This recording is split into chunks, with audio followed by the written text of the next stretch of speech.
ഇത്തവണ നിയമസഭാ തെരഞ്ഞെടുപ്പിൽ CPM-ന് കനത്ത തോൽവി സംഭവിക്കും എന്നുള്ളത് ഉറപ്പായ കാര്യമാണ്.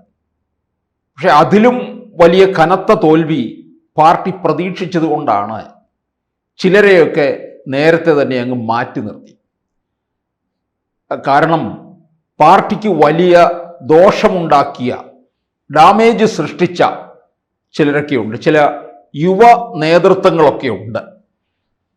അവർ പാർട്ടിയുടെ ശരിക്കും പറഞ്ഞു കഴിഞ്ഞാൽ അതിൻ്റെ ഒരു അന്തസ്സ് തന്നെ കെടുത്തുകയും പലയിടങ്ങളിലും അവർ കാരണം സീറ്റുകൾ നഷ്ടപ്പെടുക, അധികാരം തന്നെ നഷ്ടപ്പെടുന്ന ഒരവസ്ഥയിലേക്ക് മാറുകയും ചെയ്തു. അങ്ങനെയുള്ള ഒരു 5 യുവ നേതാക്കളെ കുറിച്ചാണ് ഞാൻ ഈ വീഡിയോയിൽ പറയുന്നത്. 1, ആര്യ രാജേന്ദ്രൻ. തിരുവനന്തപുരം മേയറായിരുന്നു 2020 മുതൽ 2025 വരെ. ഈ തെരഞ്ഞെടുപ്പ് സമയത്ത് ആര്യ രാജേന്ദ്രനെ പൂർണ്ണമായും പാർട്ടി മാറ്റി നിർത്തി. മത്സരിക്കാൻ സീറ്റ് കൊടുത്തില്ലെന്നല്ല, അതിനകത്ത് ഒരു മത്സര ഇടങ്ങളിൽ പോലും അവിടെ പ്രചാരണത്തിന് ഇറങ്ങാൻ അനുവദിച്ചില്ല എന്നുള്ളതാണ്. പാർട്ടി പൂർണ്ണമായും അവഗണിച്ചു. പാർട്ടിയിൽ നിന്ന് പുറത്താക്കിയില്ല, അല്ലാതുള്ള അവഗണന നേരിട്ടു എന്നുള്ളതാണ്. ഈ ആര്യ രാജേന്ദ്രൻ തിരുവനന്തപുരം കോർപ്പറേഷനിൽ ഉണ്ടാക്കി വെച്ചിട്ടുള്ള വളരെ ദോഷകരമായ കാര്യങ്ങൾ കേരളത്തിലെ മുഴുവൻ ജനതയും ഏറ്റെടുത്തു എന്നുള്ളതാണ്. അതായത് ഈ ഇല്ലാത്ത പൊങ്കാലയ്ക്ക് പണം എഴുതിയെടുത്തതും, അതുപോലെ തന്നെ ചെറുപ്പക്കാരനായ ഒരു KSRTC ഡ്രൈവറുടെ ജോലി നഷ്ടപ്പെടുത്തിയതും, മേയർ എന്നുള്ള രീതിയിൽ അഹങ്കാരത്തിൻ്റെ പാരമ്യത്തിലെത്തിയ ഒരു വനിതാ സഖാവാണ് ആര്യ രാജേന്ദ്രൻ. ആര്യ രാജേന്ദ്രനെ ഇക്കുറി നിയമസഭാ തെരഞ്ഞെടുപ്പിലോ അതിനു മുമ്പ് നടന്ന തദ്ദേശ തെരഞ്ഞെടുപ്പിലോ ഏതെങ്കിലും ഒരു കുടുംബ സംഗമത്തിൽ തന്നെ പങ്കെടുപ്പിച്ചാൽ പോലും അവിടെ ഒരു 100 വോട്ട് അപ്പോൾ തന്നെ കുറയുമെന്നുള്ളതാണ്.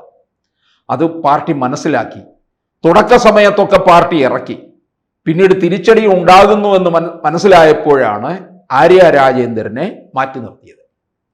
അടുത്ത ആര്യ രാജേന്ദ്രനെ തിരുവനന്തപുരത്ത് നിന്ന് മാത്രമല്ല, ആര്യ രാജേന്ദ്രന്റെ ഭർത്താവ് മത്സരിക്കുന്ന സച്ചിൻ ദേവ് എൻ്റെ പ്രചാരണത്തിന് പോലും അവിടെയും ഇറക്കിയില്ല എന്നുള്ളതാണ്. സച്ചിൻ ദേവ് ബാലുശ്ശേരി മണ്ഡലത്തിലാണ്. ഒരുപക്ഷെ സച്ചിൻ ദേവ് പരാജയപ്പെടുന്നുണ്ടെങ്കിൽ അതിൻ്റെ കാരണക്കാരിയായിട്ട് മാറാൻ പോകുന്നത് ആര്യ രാജേന്ദ്രനാണ്. കാരണം ആര്യ രാജേന്ദ്രനും സച്ചിൻ ദേവും കൂടെ ഇവിടെ തിരുവനന്തപുരത്ത് ഒരു KSRTC ബസ്സിനെ തടഞ്ഞു നിർത്തി രാത്രി നടത്തിയ നാടകങ്ങളൊക്കെ കേരളത്തിലെ മുഴുവൻ ജനതയും കണ്ടതാണ്. അതിൻ്റെ തിരിച്ചടി ഉണ്ടാകാൻ പോവുകയാണ്. സച്ചിൻ ദേവും പരാജയപ്പെടും എന്നുള്ളത് ഉറപ്പായ കാര്യമാണ്. രണ്ടാമത് വരുന്നത്, എപ്പോഴും CPM-ന് വേണ്ടി ചാനൽ ചർച്ചകളിൽ വന്നിരുന്ന് വിഡ്ഢിത്തം വിളമ്പി പരിഹാസ്യ കഥാപാത്രമായി മാറുന്ന ജെയ്സി തോമസ്. പുതുപ്പള്ളിയിലെ സ്ഥിരം ചാവേറായിട്ട് നിൽക്കുന്ന ജെയ്സി തോമസിനെയും ഇത്തവണ പാർട്ടി അവഗണിച്ചു എന്നുള്ളതാണ്. ഇവരെയൊക്കെ മുൻനിരയിലേക്ക് കൊണ്ടുവന്നാലുണ്ടല്ലോ, അപ്പോൾ തന്നെ പാർട്ടി തീർന്നു എന്ന് മനസ്സിലാക്കിക്കൊള്ളണം. 1 ആര്യ രാജേന്ദ്രൻ, 2 ജെയ്സി തോമസ്. ഈ കഴിഞ്ഞ പുതുപ്പള്ളിയിൽ നടന്ന ഉപതെരഞ്ഞെടുപ്പിൽ പോലും വീറോട് വന്നു നിന്ന് വർത്തമാനം പറയുന്നത് കണ്ടു കഴിഞ്ഞാൽ തൊലിക്കെട്ടി അപാരമാണ്. എന്തോ താൻ എത്രയോ വലിയ ഭൂരിപക്ഷത്തിൽ വിജയിച്ചു കഴിഞ്ഞു എന്നുള്ള മട്ടിലാണ്.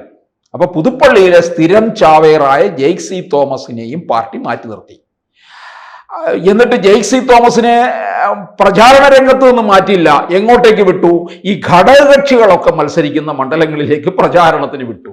CPM മത്സരിക്കുന്ന സ്ഥാനാർത്ഥികളുടെ അടുക്കലേക്ക് വിട്ടില്ല, ഘടകകക്ഷികൾ മത്സരിക്കുന്ന. അപ്പൊ എന്തെങ്കിലും തരത്തിലുള്ള ഡാമേജ് ഉണ്ടാകുന്നെങ്കിൽ അത് ഘടകകക്ഷികൾക്കായിക്കൊള്ളട്ടെ എന്ന് പാർട്ടി തീർച്ചപ്പെടുത്തി.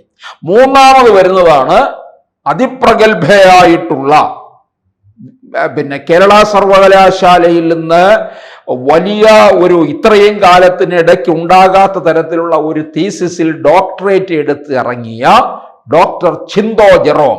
ചിന്തോ ജെറോം കൊല്ലം നിയമസഭാ മണ്ഡലത്തിലെ അല്ലെങ്കിൽ കുണ്ടറ നിയമസഭാ മണ്ഡലത്തിൽ മത്സരിക്കും എന്നൊക്കെ പറഞ്ഞ് ആദ്യമേ വലിയ പ്രചാരണമൊക്കെയാണ് നടന്നത്. പക്ഷെ പാർട്ടിക്ക് മനസ്സിലാക്കി 2016 മുതൽ തന്നെ CPM കൊല്ലത്ത് അപകടം സംഭവിച്ചിരിക്കുകയാണ് ഈ മുകേഷ് എന്ന് പറയുന്ന പുങ്കവനെ ഇറക്കിയതോടുകൂടി. അങ്ങനെ മുകേഷിനെ 2021 നിർത്തി, ഇത്തവണ മാറ്റി നിർത്തുകയായിരുന്നു. ഇത്തവണ മുകേഷിനെ നിർത്തിയിരുന്നുവെങ്കിൽ കെട്ടിവെച്ച പൈസ പോലും പാർട്ടിക്ക് കിട്ടില്ല എന്നുള്ള ഉറപ്പായിരുന്നു. അവിടെ ചിന്തോ ജെറോമിനെ ഇറക്കിയാലോ? ചിന്തോ ജെറോമിനെയും ഇതുപോലെ തന്നെ ആര്യ രാജേന്ദ്രനെ പോലെ മാറ്റി നിർത്തുകയാണ് ചെയ്തിട്ടുള്ളത്. ഒരിടത്തേക്കും തെരഞ്ഞെടുപ്പ് പ്രചാരണത്തിന് കടത്തിവിട്ടില്ല. എന്നാലും പലയിടങ്ങളിലും ഫേസ്ബുക്ക് പോസ്റ്റും ഒക്കെ ആയിട്ട് വന്ന് നിറയാനുള്ള ശ്രമവും ചിന്തോ ജെറോം നടത്തിയിട്ടുണ്ടെന്നുള്ളതാണ്. നാലാമത് വരുന്നത് അഡ്വക്കേറ്റ് KS അരുൺകുമാറാണ്. അരുൺകുമാർ പലതവണ മത്സര രംഗത്തേക്ക് കടന്നു വരാൻ ശ്രമം നടത്തി. ചാനൽ ചർച്ചകളിൽ വന്നു നിന്ന് ഇതുപോലെ ഈ ജെയ്സി തോമസിനെ പോലെ ഇളിഭ്യനായി മടങ്ങുന്ന കാഴ്ചയാണ് കാണുന്നത്. പക്ഷെ ജെയ്സി തോമസിനെ പോലെയോ ആര്യ രാജേന്ദ്രനെ പോലെയോ ചിന്തോ ജെറോമിനെ പോലെയോ അത്രയോ അഹങ്കാരം അഡ്വക്കേറ്റ് KS അരുൺകുമാറിന് ഉള്ളതായി തോന്നുന്നില്ല. തൃക്കാക്കരയിൽ ഉപതെരഞ്ഞെടുപ്പ് വന്നപ്പോൾ മത്സര രംഗത്തേക്ക് കടക്കാനുള്ള ഒരു ശ്രമം നടത്തി. അരുൺകുമാറിനെ വെട്ടിയിട്ടാണ് അവിടെ മറ്റൊരു ഡോക്ടറെ ഒരു ഡോക്ടറെ കൊണ്ടുവന്നിറക്കി. ആ ഡോക്ടർ രാവിലെ 8 മണിക്ക് തന്നെ 8 നിലയിൽ പൊട്ടുന്ന കാഴ്ചയാണ് നമ്മൾ കണ്ടത്. അടുത്തത് വരുന്നത് SFIയുടെ സമുന്നതനായ നേതാവായിരുന്നു. പോലീസുകാർ പോലും വളരെ ബഹുമാനത്തോടു കൂടിയാണ് സമരം ചെയ്യുന്ന അവസരത്തിൽ ആ സഖാവിനെ പിടിച്ചു മാറ്റുന്നത്. എഴുതാത്ത പരീക്ഷ വിജയിക്കുക, പരീക്ഷകളിൽ ഉന്നത വിജയം നേടുക, അടുത്ത ഉയർന്ന മറ്റ് കോഴ്സുകളിലേക്ക് അഡ്മിഷൻ വാങ്ങുക, അങ്ങനെയൊക്കെ ചെയ്തുകൊണ്ടിരിക്കുന്ന PM ആർഷോ എന്ന് പറഞ്ഞു കഴിഞ്ഞാൽ PM ആർഷോയെ ഇടയ്ക്ക് പാലക്കാട് മത്സരിപ്പിക്കുമെന്നൊക്കെ പറഞ്ഞ് വലിയൊരു പ്രചാരണമൊക്കെ നടത്തിക്കൊണ്ടിരുന്നു. പക്ഷെ ആർഷോയെയും പാർട്ടി മാറ്റി നിർത്തി. ഈ 5 പേരും പാർട്ടിക്ക് CPM ഉണ്ടാക്കുന്ന പരിക്കുകൾ ചില്ലറയല്ല എന്നേവർക്കും അറിയാവുന്ന കാര്യമാണ്. 1 ആര്യ രാജേന്ദ്രൻ, 2 ജെയ്സി തോമസ്, 3 ഡോക്ടർ ചിന്തോ ജെറോം, അങ്ങനെ വേണം പറയാൻ, 4 advocate KS Arunkumar, 5 PM Arsho. PM ആർഷോയും ഇനി അടുത്ത തവണ LDF എങ്ങാനും വരികയാണെന്നുണ്ടെങ്കിൽ ആർഷോ കേരളത്തിലെ ഏതെങ്കിലും ഒരു സർവകലാശാലയിൽ നിന്ന് ഡോക്ടറേറ്റും കൂടി എടുത്തുകൊണ്ട് ഇറങ്ങും. അപ്പോൾ നമുക്ക് ഡോക്ടർ PM ആർഷോ എന്ന് പറയേണ്ടി വരും, ഡോക്ടർ ചിന്തോ ജെറോം എന്ന് പറയുന്നത് പോലെ. ഇപ്പൊ ആര്യ രാജേന്ദ്രന്റെ ഗതി നമ്മൾ കണ്ടില്ലേ.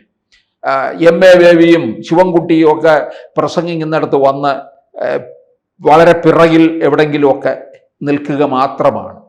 അപ്പോൾ ആര്യ രാജേന്ദ്രന് തന്നെ ഇവ മനസ്സിലാക്കി താൻ തിരുവനന്തപുരത്തിന് ഉണ്ടാക്കി വെച്ചിട്ടുള്ള ദോഷങ്ങൾ എന്താ. എന്തായാലും ആര്യ രാജേന്ദ്രൻ 5 വർഷം ഭരിച്ചത് കൊണ്ട് 26-ൽ തിരുവനന്തപുരം കോർപ്പറേഷൻ BJPക്ക് ലഭിക്കുകയും ചെയ്തു എന്നുള്ളതാണ്. അക്കാര്യം പാർട്ടി വളരെ ഗൗരവമായിട്ടാണ് എടുത്തത്. പക്ഷേ വണ്ടി തടഞ്ഞു നിർത്തി അവിടുത്തെ യാത്രക്കാരെ മുഴുവൻ പുറത്തേക്ക് ഇറക്കിവിട്ട സമയത്ത് അന്ന് പാർട്ടി സെക്രട്ടറി ആയിരുന്ന MV ഗോവിന്ദൻ ആര്യ രാജേന്ദ്രന്റെ മേൽ നടപടി എടുത്തിരുന്നുവെങ്കിൽ ഈ കുഴപ്പം സംഭവിക്കില്ലായിരുന്നു എന്നുള്ളതാണ്.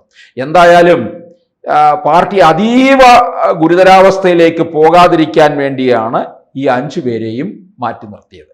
കൂടുതൽ വാർത്തകളും വിശേഷങ്ങളും നിങ്ങളിലേക്ക് എത്താൻ ABC മലയാളം സബ്സ്ക്രൈബ് ചെയ്യുക, ബെൽ ബട്ടണും അമർത്തുക.